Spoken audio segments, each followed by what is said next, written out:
Oscar, y muchas gracias, Lucas, por esta invitación. Estoy sumamente feliz, ¿no? Sobre todo por encontrarnos después de tanto tiempo y que compartamos también nuestras experiencias con relación a, en fin, a un campo de estudios tan amplio como son las relaciones internacionales, ¿no? Como sabemos, en el Ecuador todavía es un campo, creo yo, bastante incipiente, ¿no? Está bastante, no está todavía consolidado. Aquí en Brasil se habla que está un poco consolidado, pero aún así tenemos una insuficiencia de diversos estudios con relación a política externa, con relación, en fin, a procesos de la propia integración regional y a todos los cambios a los cuales está sujeta el área internacional o el ambiente internacional. Entonces, bueno, yo voy a intentar unir estas dos áreas, ¿no? Por un lado, las perspectivas de género y por otro lado, el área de la seguridad internacional, lo que por un lado es un área bastante consolidada en las relaciones internacionales. Es básicamente una de las agendas que le dio origen a la disciplina, ¿no? Pensando en la cuestión de la guerra, de los conflictos armados, y por otro lado tenemos las perspectivas de género que quieren dar una mirada un poco más contemporánea, ¿no? Eh, Destacando asuntos bastante relevantes y que generalmente no están dentro de ese campo de lo tradicional, ¿no? Y bueno, yo primeramente, yo represento, aquí quiero también decir eso, yo represento aquí una minoría, lamentablemente una minoría de hombres que estudiamos ese tipo de temas, ¿no? Entonces yo también quiero que, de cierta forma, hacer un llamado, ¿no? Para que veamos la seguridad internacional desde otros enfoques, ¿no? A veces ocurren muchos asuntos que están pasando a la vuelta de la esquina y son asuntos de carácter internacional. Muchas veces nuestros enfoques de seguridad son bastante limitados y es importante que comencemos a dar estos enfoques. Caso no me crean, yo traje aquí una foto en la cual me pueden ver que yo estoy ahí solito en una turma casi llena, en una clase, ¿no? Llena de, de mujeres estudiando, ¿no? Porque es un tema que muchas veces lo entendemos como un asunto de mujeres, pero en realidad no es así. Y eso es lo que yo pretendo demostrarles a ustedes cuando hablamos de género y hablamos de feminismo y hablamos de mujeres, no estamos hablando necesariamente de las mismas cosas. Son cosas que están interconectadas, pero de cierta forma nos permiten dar una nueva perspectiva. Cuando hablamos de perspectivas de género, prácticamente estamos hablando de un enfoque diferenciado, ¿no? Un enfoque que pretende o que pretende otorgar una relevancia a diversos actores, ¿no? Entonces vamos a ver esto. Y bueno, como yo sé que el público, me imagino que hay parte del público que está un poco más insertado en el área de las relaciones internacionales, pero otra gente todavía no sabe cómo entender lo que significa las relaciones internacionales, ¿no? Entonces, traje aquí un poco un panorama sobre lo que serían las relaciones internacionales, ¿no? Cuando hablamos de relaciones internacionales estamos hablando de una disciplina que básicamente se encarga de estudiar ciertos fenómenos que ocurren más allá de las fronteras, transitan más allá de las fronteras de los estados. ¿A qué me refiero con eso? Me refiero que las propias dinámicas internas, las propias relaciones de poder, ¿no? Nosotros somos individuos que nos aglomeramos en comunidades, formamos instituciones y vivimos bajo ciertos regímenes políticos. Estas dinámicas y relaciones de poder también se reproducen o experimentan un estiramiento hacia el ámbito internacional. Y este ámbito internacional es básicamente un palco, el cual está habitado por diversos actores y en el cual principalmente se considera que los estados son esos principales actores, ¿no? Pero a la vez esos estados forman sus conglomerados, ¿no? Por ejemplo, tuvimos en 1919, por ejemplo, la Liga de las Naciones, ¿no? Una tentativa un tanto fallida de contrarrestar un poco esa lógica del equilibrio de poder, que es básicamente una lógica, ¿no? Mediante la cual los estados buscarían una acumulación de poder para reafirmarse. Entonces tuvimos algunos episodios drásticos como el nazismo, el fascismo, que mantenían una idea en cierta medida, de expansionismo, ¿no? Y entonces comenzamos a observar un poco esa dinámica de lo internacional. Después tuvimos las Naciones Unidas, ¿no? Entonces tenemos una serie de fenómenos, procesos y dinámicas internacionales. El propio hecho de yo estar aquí hablando con ustedes tiene mucho que ver con esa dinámica internacional, ¿no? Porque estamos compartiendo un espacio virtual que es un espacio todavía poco explorado y que necesita ser explorado desde el ámbito también de la seguridad internacional, ¿no? Porque es básicamente un espacio todavía no regulado por ciertas leyes, ¿no? Y que nos permite ver algunos problemas con relación al ámbito de la seguridad internacional.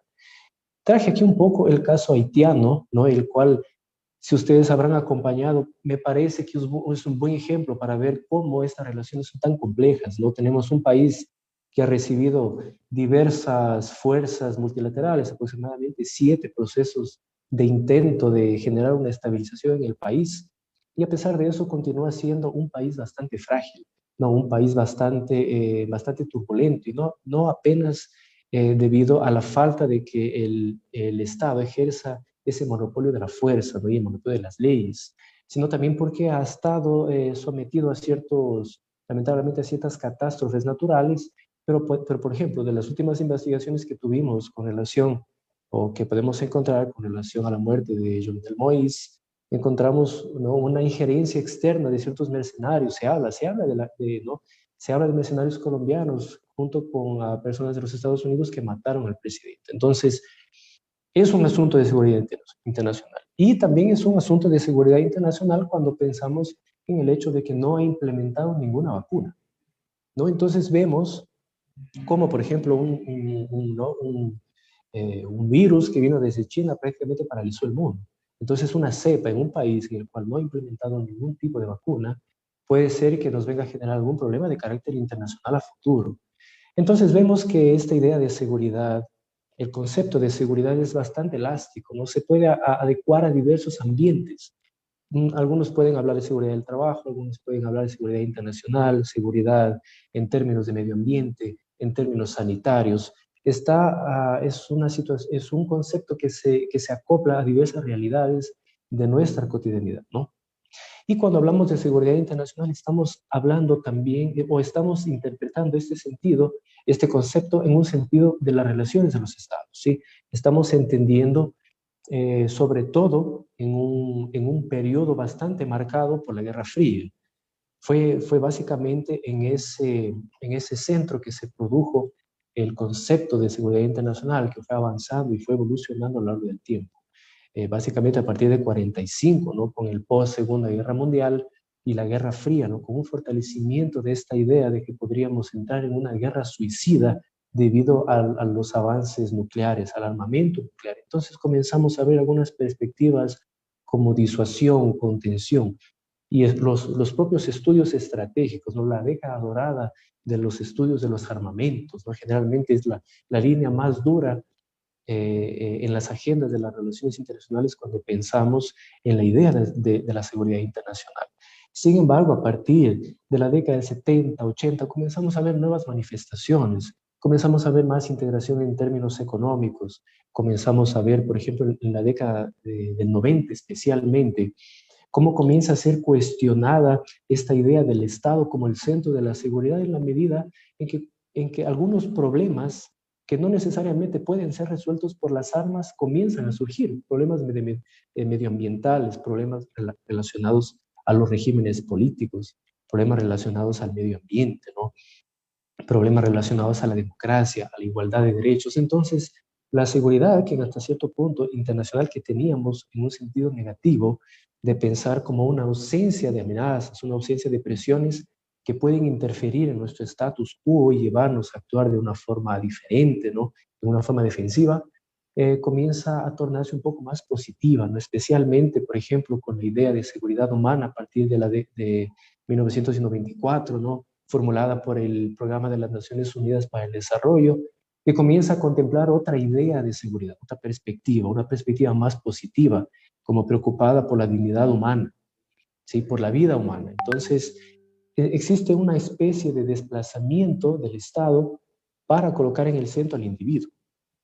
Y de esa forma comenzamos a ver, por ejemplo, en la década del 90 es conocida como la década de las conferencias. Comenzamos a ver el reforzamiento, por ejemplo, de la idea de los derechos humanos de las mujeres en 1995 con la conferencia de Beijing. Comenzamos a ver la resolución 1325-2000 en el año 2000, ¿no? Que exhorta que los países miembros de las Naciones Unidas incentiven la participación de las mujeres en temas como la paz, la seguridad internacional. Pero todavía cuando hablamos de temas como seguridad internacional, vemos con mucha frecuencia este tipo de representaciones, generalmente hombres armados para la guerra y hombres armados también para la paz, es decir, un sentido de una paz en un sentido negativo. ¿No? Habrán acompañado tal vez las noticias de el reciente plan de salida de los Estados Unidos de Afganistán, ¿no? Y el avance, por ejemplo, de los talibanes. Generalmente vemos a este tipo de representaciones dominando el palco de las noticias internacionales. Entonces, esto también nos lleva a cuestionar un poco, porque generalmente vemos a los actores y a los perpetradores de la violencia, pero no estamos viendo las realidades de personas que se encuentran en los márgenes. Y esto es precisamente lo que el feminismo, a partir de las perspectivas de género, pretende darnos un nuevo enfoque, ¿no? Que comencemos a ver a esos actores, hombres y mujeres que viven en los márgenes y que sufren en la piel y de forma mucho más drástica los efectos de esas crisis violentas, crisis armadas, crisis sanitarias, en fin, de una serie de situaciones que tienen a ver con la seguridad internacional. Entonces, por ejemplo, yo traigo aquí el ejemplo de las mujeres mexicanas. ¿Sí? Por ejemplo, una mujer que vive en Ciudad Juárez, ¿no? Que es una ciudad, es un municipio fronterizo con los Estados Unidos, y por ejemplo que trabaja en una maquiladora, no sabe leer ni escribir, pero firmó un contrato, no sabe de dónde viene esa empresa, pero firmó un contrato porque necesita tener dinero, necesita trabajar, y todos los días tiene que salir 2 horas, atravesar una ciudad extremadamente violenta, dominada por una situación de caos y una disputa por el monopolio de la violencia dada por el narcotráfico. Y esa mujer sabe que cada día que sale de su casa puede ser el último día de su vida. Entonces, evidentemente, es una realidad de la seguridad internacional que el feminismo, ¿no? Como digo, a partir de la perspectiva de género, nos va a decir, espérate, tenemos ahí un problema de seguridad internacional que no está siendo visto porque estamos viendo generalmente, estamos viendo principalmente los actores que son los perpetradores de la violencia y algo tan interesante porque cuando vamos a un nivel un poco más interno, también vemos otro tipo de perpetradores de la violencia. Como sabemos, por ejemplo, México y otros países del mundo tenemos lamentablemente esta extrema cultura de la violencia contra las mujeres, ¿no? De la violencia de género. Entonces tenemos que, por ejemplo, 1 de cada 3 mujeres en el mundo ha sufrido algún tipo de violencia sexual o de violencia física por algún compañero íntimo, ¿no? O 1 de 4 mujeres en una media edad de 20 años, 1 de cada 4 mujeres en el mundo, ¿no? Ha sufrido algún tipo de violencia física o psicológica. Y en el Ecuador, evidentemente, eso también es una realidad extrema, ¿no? En la medida en que pensamos que solo en 2020, 1.631 niñas de 10 a 14 años dieron a luz en el Ecuador, ¿no? Circuló una materia bastante interesante, que traje aquí esta foto inclusive, ¿no? De la BBC, trayendo a este problema, ¿no? Lanzando luz, ¿no? Para que nos demos cuenta de cómo estos problemas, y son problemas de relaciones internacionales, porque estos problemas no están condicionados apenas al Ecuador, son problemas que se reproducen y se repiten generalmente en diversos países, ¿no? Y hay en algunos casos que inclusive las mujeres que son violadas, estupradas, si se casan con el estuprador, ¿no? Es como un indulto para el estuprador. Entonces, tenemos lamentablemente esta cultura del estupro, desafortunadamente demasiado naturalizada, ¿no? En nuestro ambiente. Y evidentemente, si pensamos en una niña de 10 a 14 años, ¿cómo le vamos a echar una culpa, no? ¿Cómo le vamos a echar la culpa? Porque generalmente se le culpa a la víctima. ¿No? Se le dice, no, porque estaba con ropa inadecuada. Pero una niña de 10 años, ¿no? ¿En qué lugar va a estar si no está en su hogar? Por ejemplo, ¿no? ¿O qué otro espacio va a circular si no el propio espacio familiar? Entonces, muchas de estas víctimas son producto de sus propios familiares, ¿no? Entonces, este es un problema internacional que lamentablemente no podemos dejarlo de lado y que tiene que ver con la seguridad internacional. Pero lamentablemente cuando vemos la aparición de mujeres en estos problemas, ¿no? O en estos asuntos relacionados a la paz o a los conflictos, vemos este tipo de representación, ¿no? Mujeres asociadas a la paz por una inherencia, un esencialismo de cierta medida visto como biológico, ¿no? Como si ¿no? Que generalmente nos da a entender, porque hemos sido codificados a verlo de esa forma, ¿no? Que nos hemos visto condicionados a entender, ¿no? Que en cierta medida los hombres somos inherentemente violentos y que las mujeres son inherentemente pacíficas o emocionales, ¿no? Entonces son representadas de esta forma bastante esencialista. Y esto lamentablemente es reproducido en muchos documentos de las Naciones Unidas, en la cual se intenta vender la paz como un espacio para las mujeres, como un espacio de docilidad, de emotividad, en el cual reina aquella madre, ¿no? Y esta es una visión bastante condicionada, ¿no? Inclusive, cuando vemos algunas situaciones en las cuales las mujeres cometen actos de violencia, ahí es cuando nos hace un cortocircuito en la cabeza y no sabemos cómo darle explicación al asunto. Estas dos imágenes, ¿no? Esta mujer es Linda England y ella participó en el año de 2004 en un escándalo porque ella estaba, circularon algunas fotos en la prensa internacional de ella realizando torturas a algunos prisioneros iraquíes. Entonces, bueno, esto circuló a nivel internacional y en realidad, evidentemente, cuando se trata de una mujer ejerciendo violencia es cuando nos viene este cortocircuito, ¿no? Entonces, Caron Gent y Laura Joubert, que son las autoras de este libro aquí maravilloso, que sugiero que, que lean, ¿no? Es extremadamente bueno e importante, que aborda precisamente estos casos y otros casos también de otras mujeres que son perpetradoras de la violencia, que en algún momento aparecieron o ganaron esa visibilidad internacionalmente. Ellas nos dicen que la primera pregunta que surge es cuestionar biológicamente a esa mujer. Es decir, una mujer hace eso. ¿Cómo es que una mujer pudo hacer eso, no? Es como cuestionar esa esencia biológica, cuestionar esa esencia aparentemente natural, ¿no? Porque una madre, una mujer, un ser humano dotado de todas las características femeninas con las cuales nosotros somos condicionados a entender nuestra propia realidad, no nos permite ver esto como ¿no? como un asunto, como una decisión política, ¿no? Tanto que ellas intitulan el primer capítulo introductorio, le colocan el título, una mujer hizo esto, ¿no? Como siendo una de las principales cuestiones que aparecen y lamentablemente no nos preguntamos los efectos de la.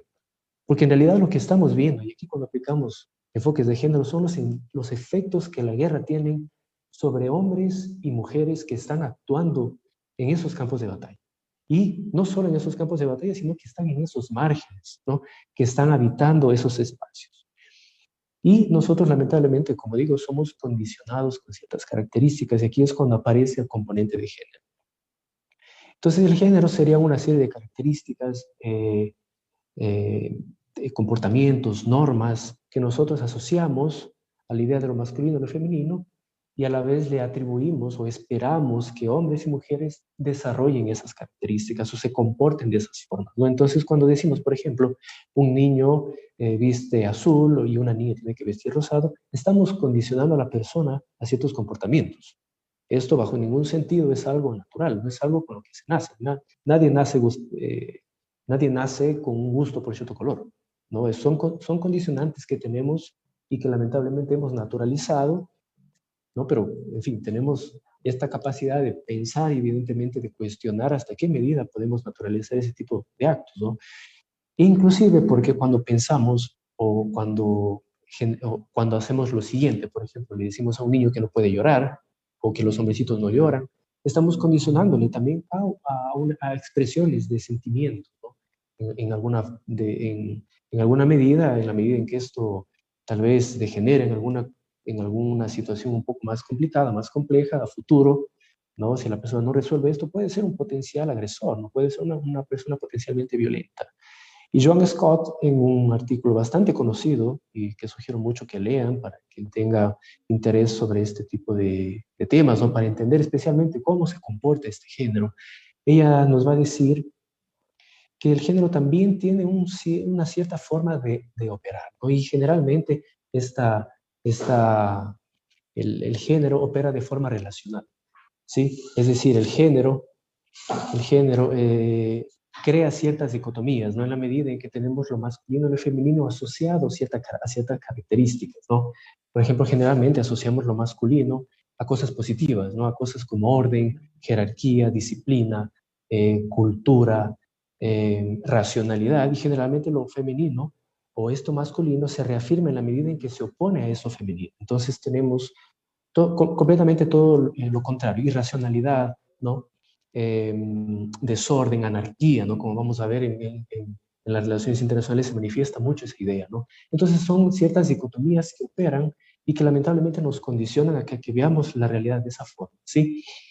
Entonces, evidentemente cuando tenemos esto genera una sobreposición de lo masculino sobre lo femenino y que lamentablemente se traduce en los ámbitos inmediatos sociales, ¿no? Por ejemplo, cuando hablamos de una división público-privado, estamos hablando de que los hombres tendríamos, ¿no?, una cierta potestad por naturaleza de ocupar los espacios políticos, ¿no? Y por lo tanto estamos evidentemente subrepresentando ciertos espacios, ¿no? Y en cambio las mujeres que son, por ejemplo, en el caso ecuatoriano, es más de la mitad de la población ecuatoriana, no están representadas.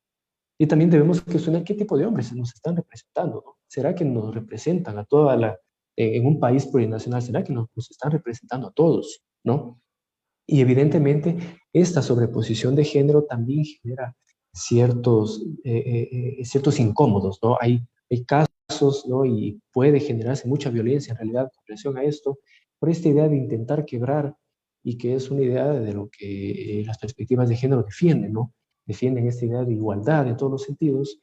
Entonces, generalmente eso también se manifiesta a partir de ciertos actos de carácter violento, ¿no? Por ejemplo, aquí traigo un gráfico de los feminicidios en el mundo, bueno, en América Latina, comparado con España, podemos ver los números asustadores, ¿no? Y es por esto que yo digo, ¿no? Cuando nosotros estamos estudiando asuntos de género y de feminismo, no necesariamente estamos hablando de cuestiones de mujeres, no, precisamente por el propio carácter relacional del género, que necesariamente tenemos que hablar de hombres, perdón, bueno, para hablar de mujeres necesariamente tenemos que hablar de una dinámica también masculina que está ejerciendo cierta presión social y que está generando ciertos efectos internacionales, ¿no? Porque esto es evidentemente internacional, en la medida en que lo comparamos, ¿no? Y en la medida en que vemos que en la región latinoamericana existen altos índices de muertes, ¿no? Si comparamos, por ejemplo, El Salvador con el Brasil, estamos viendo, evidentemente, debido al tamaño de la población, ¿no? En el Brasil estamos hablando más de 200 millones de personas, en El Salvador estamos hablando de 8 o 9 millones, ¿no? Pero es extremadamente asustador ver el índice de feminicidios por cada 100.000 habitantes, no alcanzando 1.000 en El Salvador, es completamente asustador, ¿no? Entonces aquí, como yo les decía, en la medida en que existen estas sobreposiciones de ciertas características masculinas y femeninas, el feminismo nos va a decir lo siguiente: existe una relación de poder ahí que necesita ser denunciada. Y yo no voy a entrar en el mérito de lo que no es el feminismo, porque no es muchas cosas que nos llegan de muchos lugares, evidentemente, principalmente de redes sociales, ahora con el tema de las noticias falsas, ¿no? Que es básicamente una cuna para todo lo que no es, ¿no? Pero existen diversos feminismos y voy aquí a destacar lo que tienen en común, ¿no? Básicamente que las mujeres tengan los mismos derechos económicos, políticos, sociales, intelectuales, sexuales y de trabajo que los hombres, ¿sí? Entonces, cuando estamos hablando de estas relaciones de poder, estamos denunciando en cierta medida que existe esta sobreposición de género, ¿no? Existen estas categorías que están operando de masculino y femenino, a su vez atribuidas a hombres y mujeres, están generando un desequilibrio que está desfavoreciendo a la presencia de mujeres en ciertos espacios y que está también exagerando la sobrerepresentación. Y por ejemplo, aquí les traigo un ejemplo bastante representativo, ¿no? Y que lamentablemente cuando son temas que tienen que ver con mujeres en la política internacional, a veces uno tiene que rebuscar, uno tiene que recabar un poco, ¿no? Porque la prensa lamentablemente, como siempre digo, siempre está noticiando también algunas cosas con un cierto sesgo de género, ¿no? Entonces, por ejemplo, 22, esta es una noticia del 2019. Solo 22 la prensa, lamentablemente, jefas de Estado, como siempre digo, siempre 22 noticiando también algunas 22 países con un cierto sesgo de género, 193 países. Entonces, por ejemplo, 22, esta es una noticia del 2019. Y miren que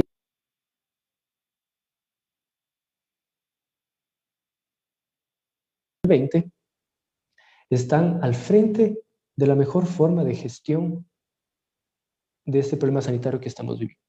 Estamos hablando de un tercio de las escasas mujeres que han estado o que están gobernando en este momento en el mundo. Y a ver, ahí puede ser que caigamos en este sesgo de género, de decir, no, es porque son mamitas, porque son mujeres, son emocionales. No, esto se llama buena gestión, se llama buen manejo de la política, se llama buena forma de lidiar con el gerenciamiento, con la administración de crisis. ¿Sí? Entonces, porque si nos vamos por estos ideales que tenemos relacionados al género, ¿no? Y, por ejemplo, proyectamos la figura de un hombre extremadamente masculino, extremadamente macho, y que ha militarizado el gobierno, como Jair Bolsonaro, y tenemos de repente un genocidio de más de 600.000 personas, perdón, más de 500.000, pero ya llegando casi a las 600.000, ¿no? Entonces, ¿dónde están esos ideales tan masculinos de liderazgo, de buena gestión, ¿no? De buen liderazgo político? Entonces, es una forma de que nosotros, a partir de perspectivas de género, veamos que esto en realidad es una ficción. Si nosotros tenemos o estamos dotados de ciertas características, pero no necesariamente tienen que ver con nuestra idea de ser hombres o de ser mujeres, ¿no? Y además porque tenemos todo un universo de identidades de género, ¿no? Que no voy a entrar en ese mérito porque es un tema mucho más profundo, ¿no? Pero bueno, hasta aquí hemos visto un poco el hecho de cómo las perspectivas de género nos permiten de cierta forma denunciar ciertas realidades que están en lo más inmediato. Pero el feminismo y las perspectivas de género también actúan en la parte interna de las relaciones internacionales, es decir, en la parte de pensamiento, ¿no? En cómo vemos, ¿no? En la parte ontológica, qué es lo que estamos viendo, en la parte epistemológica, cómo estamos viendo aquello, y en la parte metodológica, qué procedimientos podemos seguir para estudiar ciertos temas, ¿no? de género, perdón, ciertos temas de seguridad a partir de los enfoques de género. Entonces yo traigo aquí tres, y lo que yo suelo llamar tres grandes sismos, ¿no? Que el feminismo produjo dentro de las relaciones internacionales. La neutralidad, una pregunta extremadamente importante, ¿en dónde están las mujeres? Y finalmente el surgimiento de las nuevas agendas. Entonces vamos con la neutralidad. Hasta la década de 1970, ¿no? Como yo les había comentado, teníamos una organización del sistema internacional bastante fundamentado, bastante fortalecida por la idea del Estado como el centro, ¿no? de las relaciones internacionales. Y esta idea del Estado viene a ser extremadamente cuestionada a partir de los enfoques feministas por tener un sesgo de género. Es decir, tenemos un género que está implícito ahí, pero no está siendo dicho cuál es, ¿no? Y este sesgo de género también es lo que va a permear los entendimientos, principalmente del realismo, ¿no? Que es una de las corrientes principales de las relaciones internacionales, que predominó especialmente por esta idea, por tres principios, ¿no? Principalmente por la idea del Estado como el centro de las relaciones internacionales, de esos estados, estar en un ambiente anárquico, es decir, un ambiente en el cual no existe una ley internacional que está sobre ellos, y que estarían condicionados naturalmente a la guerra, ¿no? Entonces traje aquí un texto llamado Man, the State and War, que sería el hombre, el Estado y la guerra. Ya el título ya es sugestivo, ya nos da a entender un poco de por qué estas feministas están denunciando, pero no es apenas en el título a lo que se limita esta denuncia del sesgo de género. Estas feministas van a decir, y principalmente en Kenneth Waltz, ¿no? Porque Kenneth Waltz lo que pretende hacer es trazar una línea con la idea de naturaleza humana, ¿no? Y aquí es lo que las feministas van también a decir, espera, porque aquí tenemos un sesgo de género. No, la idea de naturaleza humana, principalmente Waltz, está fundamentada en una idea hobbesiana, ¿no? Del comportamiento humano. Es decir, los hombres, literalmente los hombres, habitarían un espacio, un estado de naturaleza, el cual es necesariamente anárquico, en el cual todos estos hombres buscarían el poder y, claro, racionalmente lo que harían es protegerse. Entonces, sería lo que él va a llamar una guerra de todos contra todos. Sin embargo, bueno, y Hobbes, que está hablando a inicios del siglo XVII, y está viendo una guerra civil, ¿no? Y él mismo dice, ¿no? Mi madre dio a luz a mí y al miedo. Era un hombre que estaba con miedo y quería que de cierta forma el orden se estableciese a toda costa. Entonces él va a formular hipotéticamente una idea, ¿no? De que existiría un estado civil en el cual los hombres cederían esa capacidad de defensa para un ser que va a surgir de ese pacto, ¿no? Que será el Leviatán, que es esta figura que está representada aquí, que es una figura de cierta medida de un hombre, ¿no? Con una espada y que tiene un bastón con el poder de la ley, es decir, tiene el poder de la fuerza y el poder de la ley también. Y esta dinámica, ¿no? Va a ser traducida también al entendimiento de las relaciones internacionales. Entonces el Estado sería ese hombre racional que en ese ambiente internacional pretende de cierta forma dominarlo, ¿no? Porque sería un ambiente anárquico en el cual el Estado se sobrepondría por las armas, ¿no? Y lucharía contra otros estados. Entonces, aquí nos viene una pregunta muy interesante, porque ¿en qué medida podemos pensar las relaciones internacionales como necesariamente conflictivas o ligadas a la guerra? ¿No será que estamos condicionados por una perspectiva que inicialmente se fundamenta en la idea de la concepción humana hobbesiana? Lo mismo ocurre con algunos conceptos, como el concepto de poder, ¿no? Que generalmente, por ejemplo, en Morgenthau, ¿no? Generalmente surge como el dominio del hombre sobre el hombre, ¿no? En varios autores podemos encontrar este tipo de relación bastante sesgada en una idea de hombres guerreros que están en constante disputa y en constante lucha, ¿no? Entonces, estos son algunos enfoques críticos y evidentemente esto también se traduce o se materializa en el ambiente internacional en la medida que vemos situaciones como esta, por ejemplo, en 2003, cuando Estados Unidos invadió Irak. Una de las justificativas utilizada por George Bush fue que Irak falló en su misión de proteger a sus mujeres y a sus ciudadanos, ¿no? Porque la idea del Estado que nosotros estamos entendiendo a partir de Hobbes es un Estado protector, es un Estado masculino y un Estado que tiene la prerrogativa de defender, ¿no?, a su población interna, de evitar que se maten y de defender de cualquier amenaza externa, ¿no? Y generalmente esta representación, por ejemplo, de esta dinámica entre George Bush y Saddam Hussein fue bastante entendida como una disputa masculina, ¿no? Una disputa entre masculinidades. Y miren cómo actúa este sesgo de género. ¿Quién es más femenino de los dos? ¿Sí? Dando a entender que uno de esos estados sería más masculino y por lo tanto se sobrepondría al otro estado. Y efectivamente, ¿no? Los Estados Unidos utilizaron esto como una excusa y una motivación. Y evidentemente podemos cuestionar en qué medida el Estado es protector, ¿no? Porque Iris Young, por ejemplo, nos va a decir en un texto que ella tiene que se llama La lógica de la protección masculina, y va a cuestionar, bueno, en qué medida podemos hablar de un Estado protector si en la década de los 70 y 80, por ejemplo, en América Latina tuvimos dictaduras militares, ¿no? Y si, por ejemplo, ahora pensamos en el tema de la despenalización del aborto, ¿no? ¿En qué medida podemos pensar que el Estado, o entonces el Estado es selectivo, el Estado no está protegiendo a todo el mundo, y el Estado está seleccionando a ciertas personas, ¿no? Para que se ejerza este tipo de protección y por otro lado también ejerza represión. Y aquí tenemos el segundo sismo, que yo considero que es una de las cosas más grandiosas, ¿no?, que pudo ocurrir en este impacto del feminismo en las relaciones internacionales. Es una pregunta muy interesante que nos va a decir en dónde están las mujeres. Y digo, esta pregunta es muy interesante porque nos permite buscar precisamente aquella mujer mexicana que antes no la estábamos viendo, que estaba en los márgenes, ¿no? Aquel hombre, por ejemplo, en la República Democrática del Congo, y aquella mujer que fueron víctimas de violencia sexual, no necesariamente por grupos milicianos, sino también por grupos de las Fuerzas de Paz de las Naciones Unidas, lo cual es extremadamente problemático, ¿no? Porque son contingentes militares entrenados en ciertos países y que están reproduciendo una violencia sexual, muchas veces como una moneda de intercambio, por comida, por algún servicio de protección, ¿no? Entonces, esta pregunta es fundamental para que nosotros podamos localizar en dónde se encuentran esas mujeres. Y a partir de esta pregunta surgen ciertas herramientas epistemológicas, lo que nos permite, por ejemplo, tenemos los lentes de género que nos permiten pensar y las perspectivas de género feministas bottom-up, como le llama Cynthia Lo, que nos permiten ver desde la base hacia arriba. Generalmente las perspectivas más tradicionales están acostumbradas a ver desde la esfera, desde la alta esfera de la política.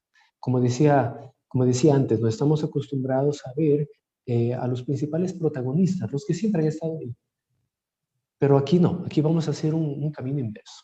Entonces aquí traje un ejemplo de un libro que se llama Sexo entre aliados, el cual trata de lo siguiente. Entre 1951 y 1971, cuando los Estados Unidos, las tropas de los Estados Unidos estaban en Corea del Sur, evitando, ¿no?, por el tema de la guerra de las Coreas, evitando que Corea del Norte, de cierta forma, se sobrepusiese en un conflicto armado. La prostitución fue utilizada como un recurso diplomático para retener a las tropas de los Estados Unidos en territorio surcoreano. Sí, aproximadamente 1 millón, más de 1 millón de mujeres fueron prostituidas. Así, son temas asustadores y que muchas veces ni siquiera se nos pasa por la cabeza que esto puede estar ocurriendo a nivel internacional. Entonces vemos a mujeres lamentablemente utilizadas como cuerpos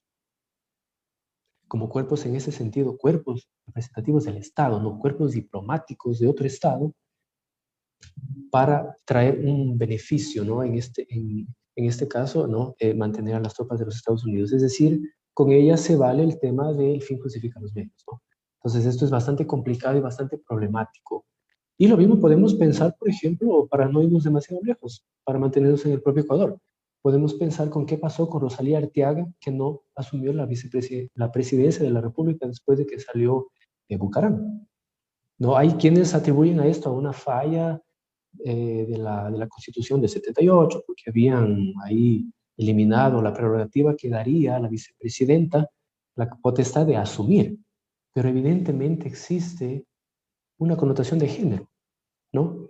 Porque generalmente se piensa, tenemos en este imaginario colectivo, que las mujeres no son aptas para cierta capacidad de liderazgo, para cierta capacidad de llevar las riendas de un país, ¿no? Entonces, estos son casos que tienen que ver con género y política internacional y evidentemente también que tienen que ver, como he mostrado aquí, con la seguridad internacional.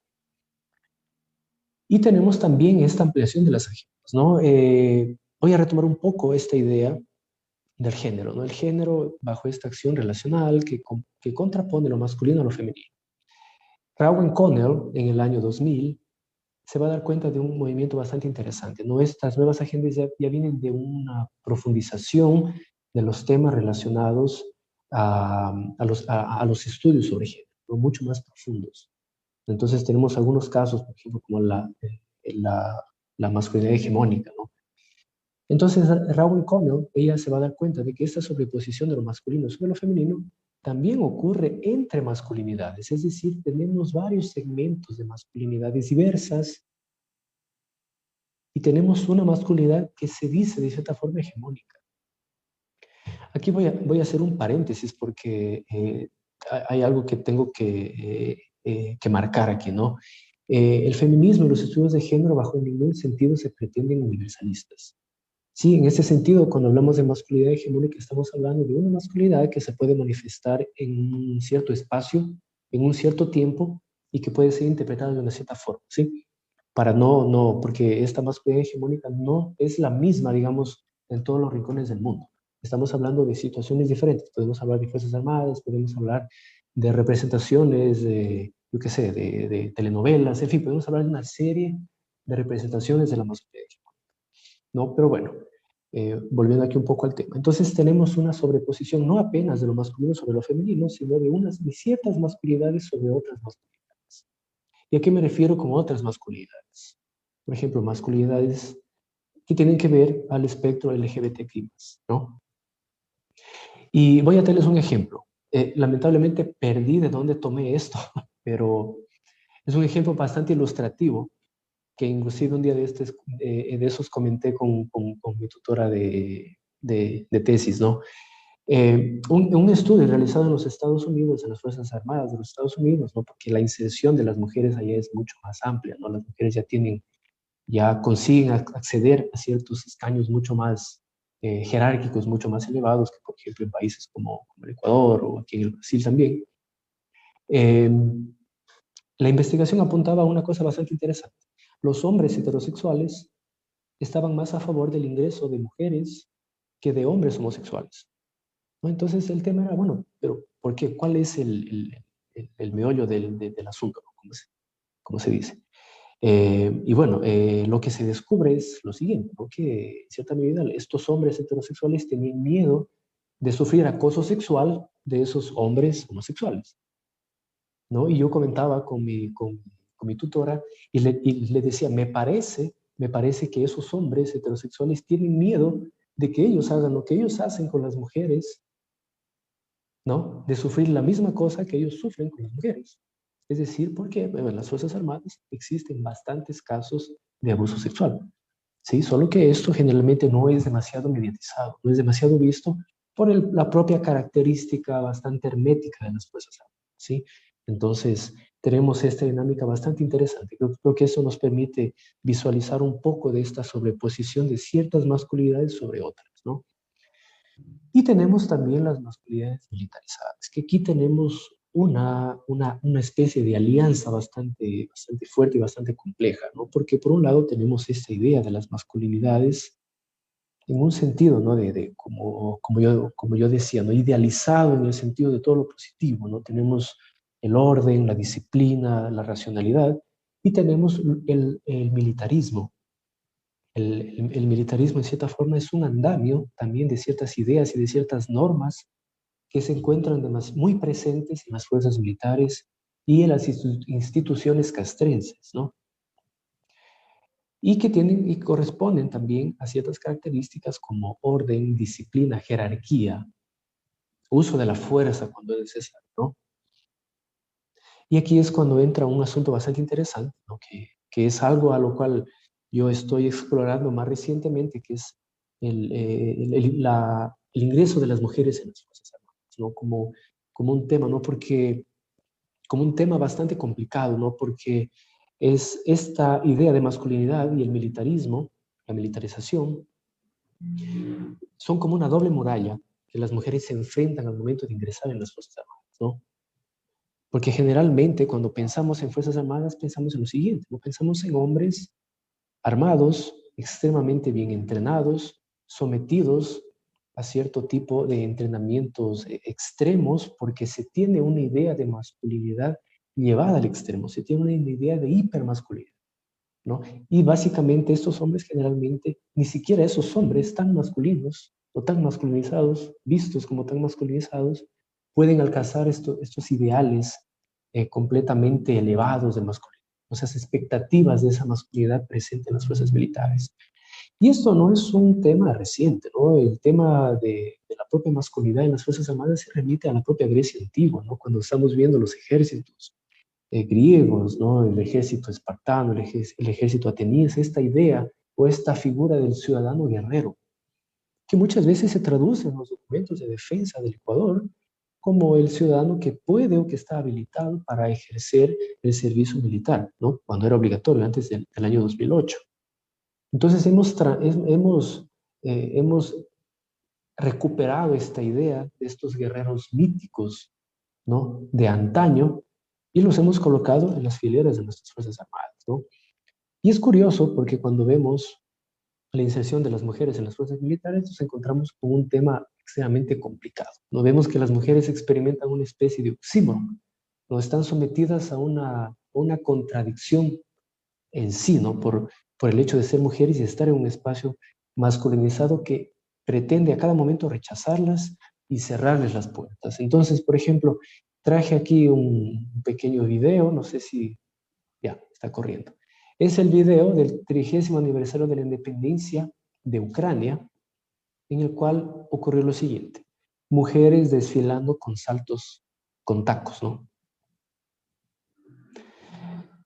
Y bueno, es bastante interesante, ¿no? Porque creo que es una representación de ese occidente, ¿no? Es la representación también del absurdo, ¿no? Yo creo que a ninguna mujer, por ejemplo, se le hubiese ocurrido, ¿no? Que las mujeres marchasen con tacos altos en un desfile militar.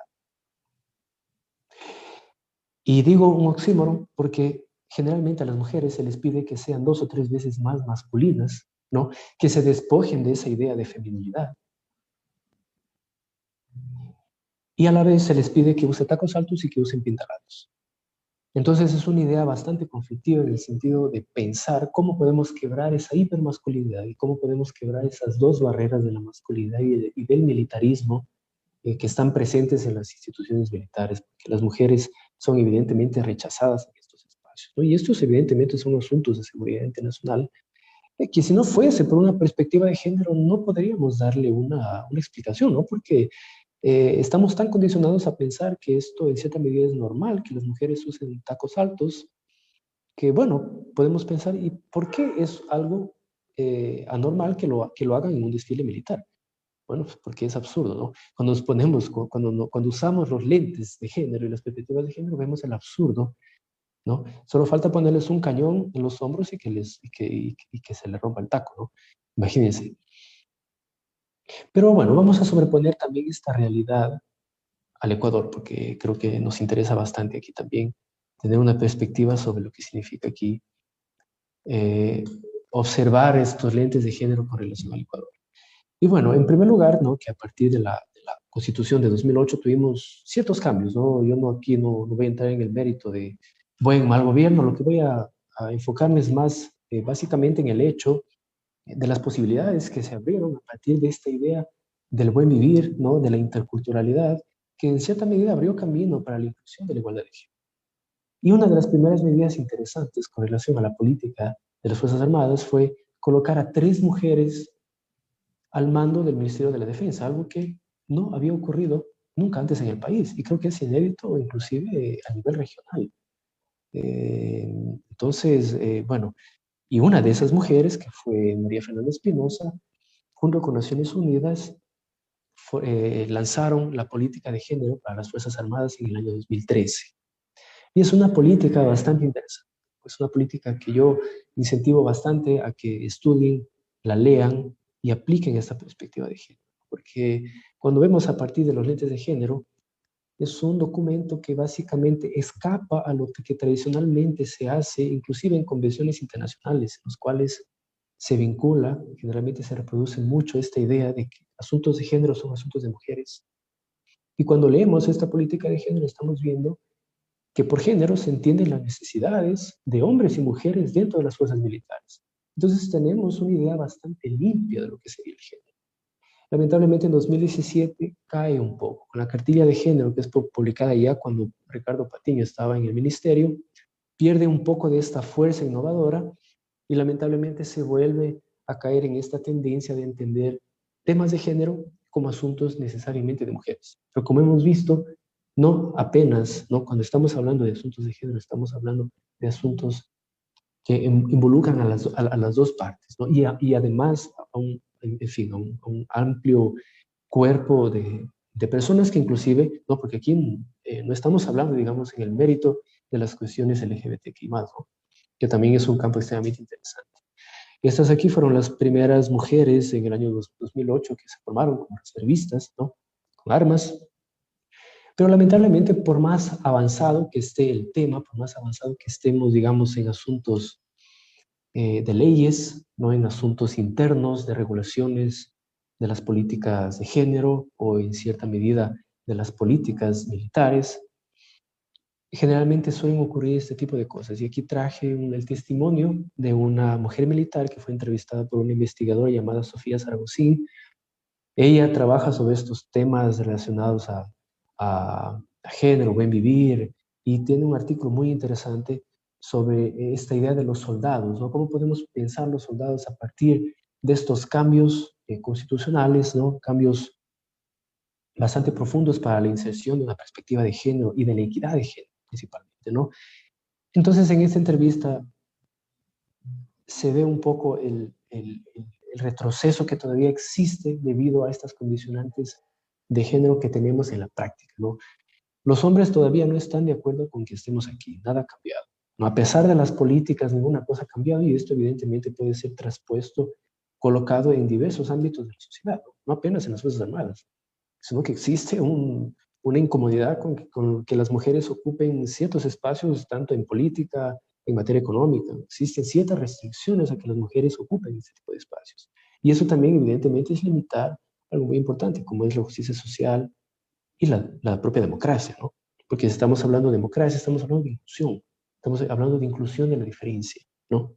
Y en el Ecuador, evidentemente, un país plurinacional, tenemos que llevar estos temas adelante. Solo que son temas complicados, son temas complejos, pero que necesitamos evidentemente de mayor apoyo y de una resocialización. Necesitamos repensar este tipo de medidas para que tengan un efecto más profundo. Todavía debo demostrar mi valía 2 o 3 veces más que mis homólogos masculinos. Estamos viendo ese oxímoron, ¿no? Es una mujer que sus propios colegas consideran femenina, frágil y que tiene que hacer el triple de lo que ellos hacen para ser reconocida menos de la mitad como un soldado. Nunca, las mujeres siempre son Esto es muy interesante. Las mujeres siempre son vistas como las mujeres militares, no como las militares. Es como si ocupasen un espacio de un otro, como decía, ¿no? A partir de este componente de género, de este componente relacional que opone en un espacio tan militarizado y tan masculinizado, opone a estas mujeres a ocupar el espacio de un otro, que la condiciona y que nunca, por más que haga 3 o 4 veces más que un hombre, nunca va a ocupar ese espacio de el militar. Además, ahora con las políticas de género, los hombres están aún más furiosos con nosotras porque dicen que ahora tenemos protección extra. Y esto es interesante porque, como yo les decía, la política de 2013, estas entrevistas, a pesar de haber sido publicadas en 2018, las entrevistas fueron hechas en 2014. Entonces, la política de género estaba todavía bastante fresca, estaba todavía no daba muchas señales de cambio, pero es interesante cómo podemos ver esto, ¿no? Cómo podemos ver cómo actúa la mentalidad de esos hombres militares, ¿no? Porque esos hombres militares son incentivados a siempre estar fortaleciendo esta idea de que es el hombre macho, de que es el hombre agresivo, ¿no? Es como ese cóctel de testosterona que tiene que estar constantemente activo por si viene alguna guerra, por si viene algún conflicto, reaccionar de esa forma, ¿no? Entonces, vemos esta cierta oposición a la presencia de las mujeres y que lamentablemente esto no va a terminar pronto, ¿no? Porque son, como digo, espacios que tienen esta doble muralla. Dicen que mujeres y hombres deben ser tratados por igual y que nosotras las mujeres no debemos tener prioridad. ¿No? Y evidentemente, y esto sería muy interesante, por ejemplo, estudiar en qué medida estos hombres y estas mujeres militares reciben un estudio o reciben instrucciones en cierta medida diferenciadas o similares, ¿no? Solo que cuando hablamos de instituciones militares nos estamos enfrentando a esta idea, ¿no? De instituciones bastante herméticas, en las cuales es un poco difícil fracturar estas murallas y entrar inclusive como investigadores e investigadoras, ¿no? Que somos y que trabajamos sobre estos temas. Pero bueno, hemos traído una serie de temas relacionados a la República Democrática del Congo, ácido sexual, el tema de lo que acabó de pasar en Ucrania, ¿no? Y ese tema de las mujeres desfilando con tacones es algo de hace 2 semanas, ¿no? Es extremadamente reciente. Entonces, estos efectos y estos fenómenos están cada vez siendo más vistos, ¿no? Y eso es lo interesante, ¿no? Es necesario que apliquemos estas perspectivas de género para que podamos cada vez comenzar no apenas a tener una lectura diferente dentro del área de las relaciones internacionales, sino también dentro de lo que está ocurriendo, ¿no? No sé si alguien, por ejemplo, imaginó que una mujer viviendo en una periferia está atravesada así por un asunto de seguridad internacional, ¿no? Entonces, les agradezco mucho, espero haber podido aportar, espero que les haya gustado y que podamos tener de cierta forma, bueno, estamos abiertos a preguntas, dejo mi contacto ahí también para que podamos en cierta medida tener algún contacto, caso de dudas y todo lo demás. Muchas gracias.